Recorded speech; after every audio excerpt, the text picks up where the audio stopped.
Hello all, myself Abdul Aleem and I am from Andhra Pradesh.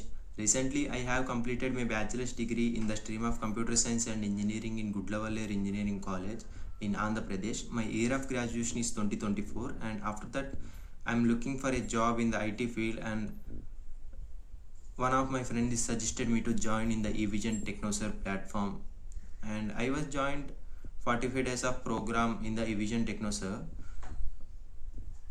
The courses including CompTIA N+ and virtualization and Windows Server and Windows administration and basics of CCNA and ITIL. After completing my 45 days of course in the networking side,